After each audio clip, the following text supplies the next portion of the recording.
Hello and welcome back to another World of Warcraft Warlords of Draenor video. This time it's going to be about the PvE content of the expansion.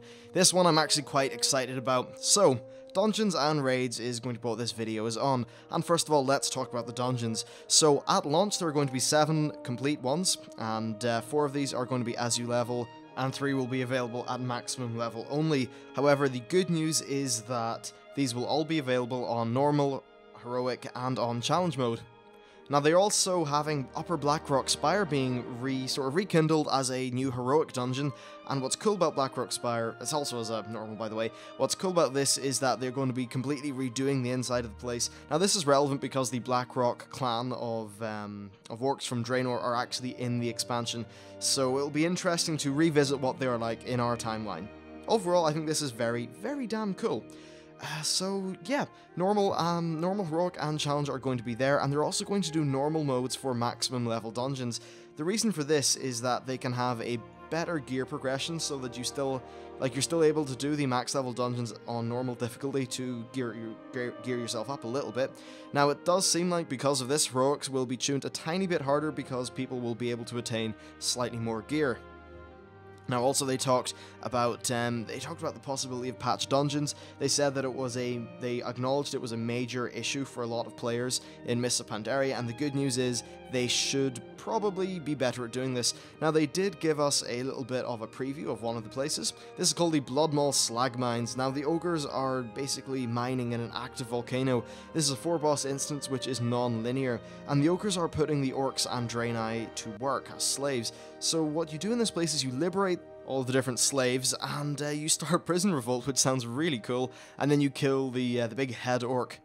Now, because this is in the Frostfire, whatever that zone is, the Frostfire one, it's really a horde starting dungeon. I'm not too sure what the Alliance equivalent is, but the Alliance can use a portal to get there, which is quite nice. Now, they showed a video of the inside, and honestly, it looks very cool. I like the fact it's non-linear, and it does seem to have a cool story.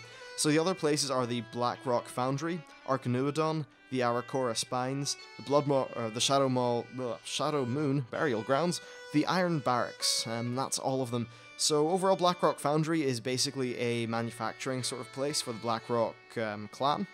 The Arcanuodon one, Arcanuodon is an ancient Draenei burial site where they bury their, I suppose, fallen, and I'm not exactly too sure what happens in there. The Arakora Spires is Arakora based, I suppose. Now, the Arakora are not the twisted race that they are current game. Apparently they're, I suppose, a little bit less twisted looking. I'll have to see once we actually get screenshots and stuff of them.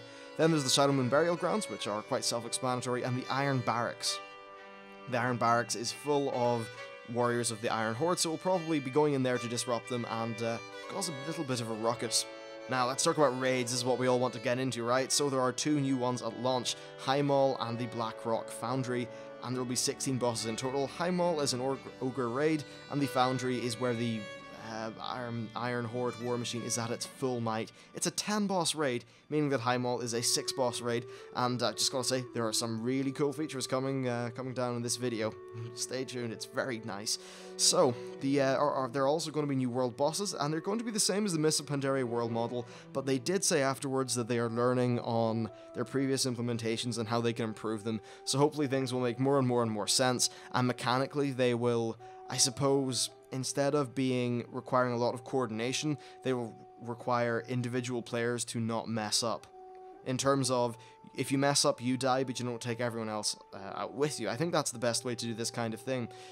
They also talk about the raid philosophy and how they're very happy with how it's been going in Mists of Pandaria, and then they talked about flexible difficulty. Now, flexible difficulty was a massive success, as we know in 5.4, and Blizzard have been shouting from the rooftops about how happy they are, how it's there's more people doing flex than doing normal, so this is all very cool. Now, right now, there's issues with 10 and 25 player. They have this thing where, what if there's 12 people that show up for your raid, or only 24 show up? You can't raid, or maybe you have to bench people. That's not fun. So they're going to expand the flex scaling to normal raids. Now, I do have some concerns in that there will be breakpoints for some mechanics where, say, a 17-player group will be more optimal than a 15-player group, as an example, but I think this is something they're just going to have to design around, and perhaps they will have a way of making it work. But don't worry, actually, I was initially very concerned, but they alleviated my concerns a little bit, as I'll say later. Now for Raid Finder, they said that it also makes sense to keep it match made to the raid size of 25, but if people leave, they're just going to scale the boss down so that you don't have to wait for new people to queue in, which is nice. Now, flex scaling does not work on the hardest difficulties because they require extremely specific tuning, and, well, heroics are a little bit different now. Heroics are also flexible. This means they have added in a new difficulty level. It is called Mythic. And Mythic is a 20-player mode, which means the Blizzard can design the hardest content in the game for 20 people, which is a nice medium between the 10 and 25. And the great thing about Mythic is they have one mode to design for, and they can also pretty much count on every single class being there. It basically means that they can very finely tune extremely hard content to one specific raid size, which means the difficulty is normalized, and honestly, I think this is great news. Well, while it will mess around the guilds a little bit, I think it's great news overall for the competitive raiding scene. So to give you a summary of what the raid progression will be like, you have Raid Finder as it is today, you then have the flexible style difficulty, you then have normals from 10 and to 25 players, then you have heroics, which work from 10 to 25 players, and then mythic, which is for 20 players only.